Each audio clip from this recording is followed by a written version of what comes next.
Welcome to the Deep Dive. Today, we're going to be tackling this document that claims to unify all the fundamental principles of the universe. Yeah, it's a pretty bold claim for sure.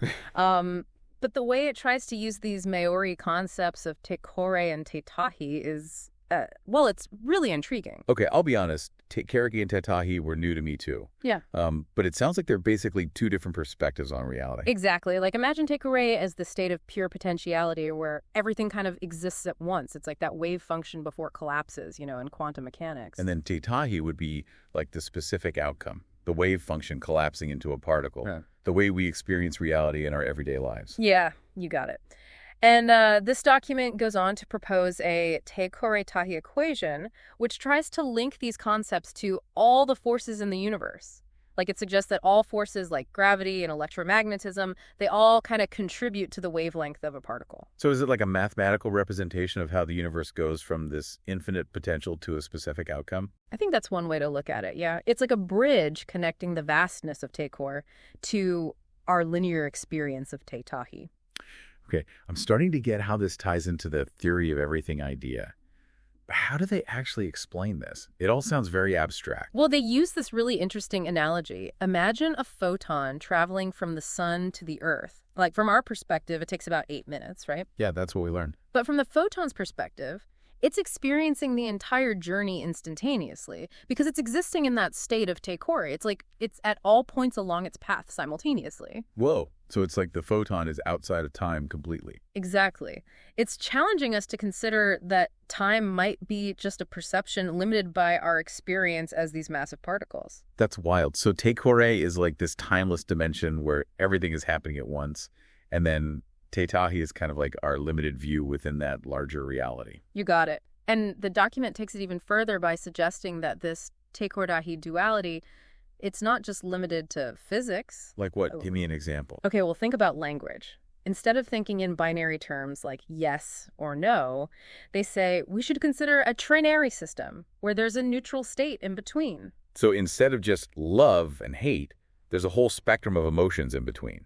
Like instead of on or off, there's a dimmer switch. Yeah, exactly. They apply this same concept to the idea of a fractal universe too, where patterns repeat at different scales, from the smallest particles to the largest cosmic structures. So they're suggesting that everything is connected.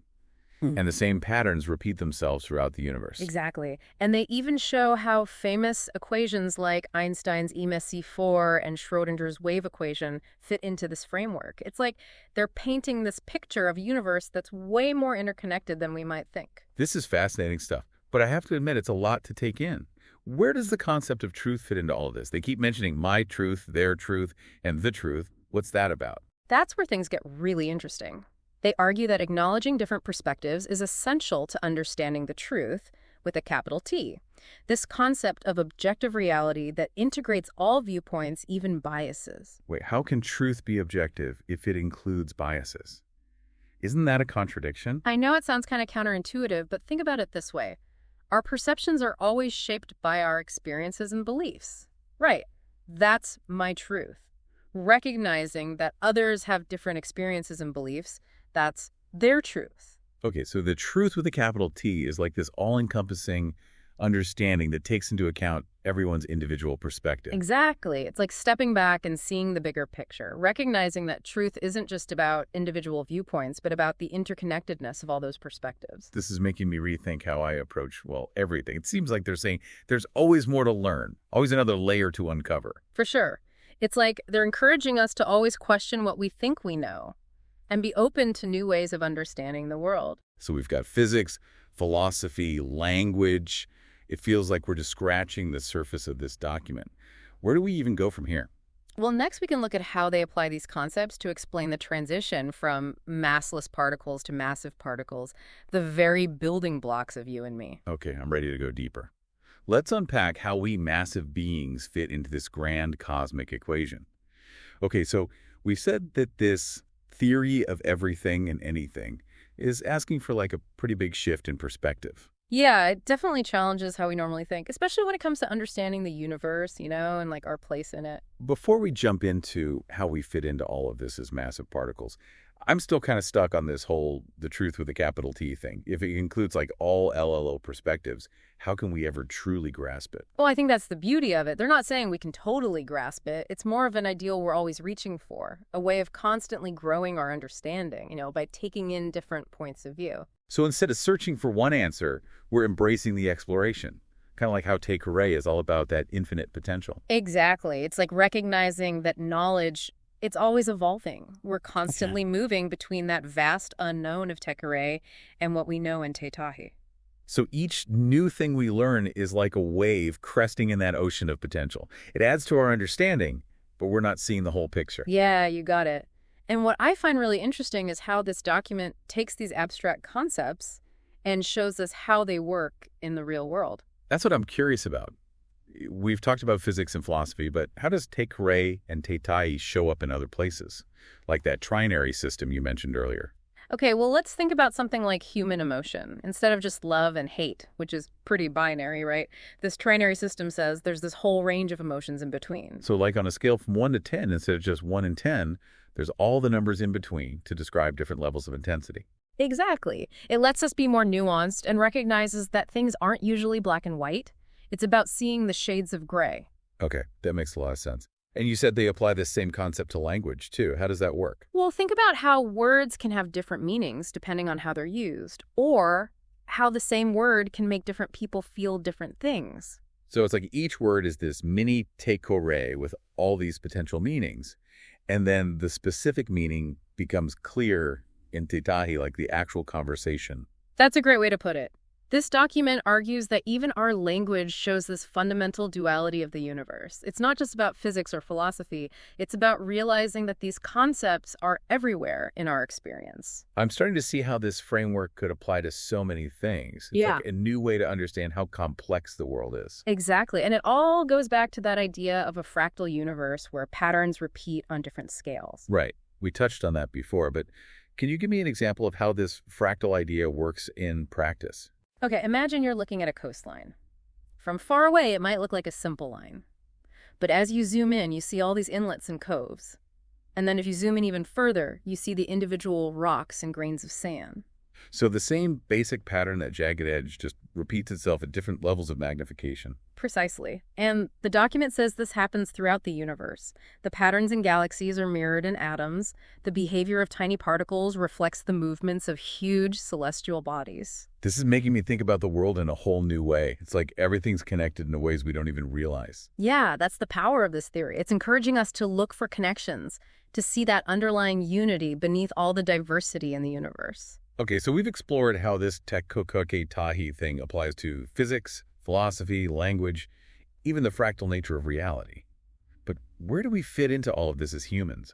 We're not mathless photons. We're these complex beings bound by time and gravity. That's a perfect lead-in to the next part of our exploration.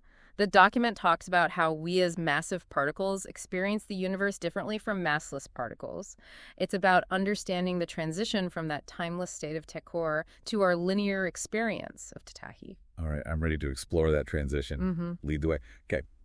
My brain feels like it's been doing the tK tK dance for the past hour. We've gone from photons traveling through time to coastlines that look like the whole universe. It's been quite a trip, hasn't it? But we haven't even talked about one of the most interesting things this theory of everything and anything brings up. Really? What's that? Well, the document says that understanding how tK and tK work together gives us a whole new way to think about free will. It suggests that the choices we make actually play a big part in shaping reality. Okay, now you've got my attention. Tell me more. Remember how tK is like this infinite potential? If all the possibilities exist at the same time in that state, then it would make sense that we have like tons of choices in front of us. So we're not just passengers, we're actually helping steer the ship. Exactly. The choices we make, what we do, it's like those wave crests forming in tK. They're like specific outcomes coming out of all that possibility. That's a powerful thought. Yeah. But it's kind of scary too. If we have that much influence, then it seems like we have a lot of responsibility. You're right. And the document talks about that too. It stresses how important it is to make conscious, ethical choices. Because everything we do has an effect on this interconnected web of reality. So it's not enough to just understand how the universe works. We need to understand our part in it and act accordingly. That's what it's all about. This theory of everything and anything isn't just some science theory. It's like a challenge. It's telling us to see how connected we are and to act with purpose and responsibility. You know, it's funny. We started trying to get our heads around this theory of everything. Mhm. And now we're talking about what life means and what our purpose is. It's like the more we learn about the universe, the more we learn about ourselves. That's the amazing thing about knowledge, isn't it? It's all connected. Understanding the universe and understanding ourselves, those journeys go hand in hand. This document has definitely given us a lot to think about. But is there any way to actually use this theory? I mean, beyond just the philosophical stuff. That's a good question, and the document does talk about that. It suggests that this way of thinking could change things in fields like quantum computing, energy, even space exploration. Imagine using the power of tK1 to create new technologies and solve some of the biggest problems we face. So this isn't just some thought experiment. It could actually lead to real breakthroughs. Exactly. It's about bringing together theoretical ideas and putting them into practice. Who knows what incredible things we could create if we use these principles? I think it's safe to say that this deep dive has left us with more questions than answers, but it's definitely made us more curious. And that's a good thing. Curiosity is what drives us to discover new things. This document is a challenge to keep asking questions, keep exploring, and keep pushing the limits of what we know. So what do you think, listeners? Are you ready to embrace the infinite potential of tK1 and explore how everything is connected? This theory of everything and anything has given us a glimpse of a whole new way to see the world. It's up to us to take that vision and see where it leads. Don't forget, the universe is huge and mysterious, and trying to understand it is an adventure that lasts a lifetime. The important thing is to stay curious, stay open to new ideas, and never stop exploring. Thanks for joining us on this incredible deep dive. We'll see you next time on The Deep Dive, where we'll keep exploring the mysteries of the universe and the depths of what it means to be human.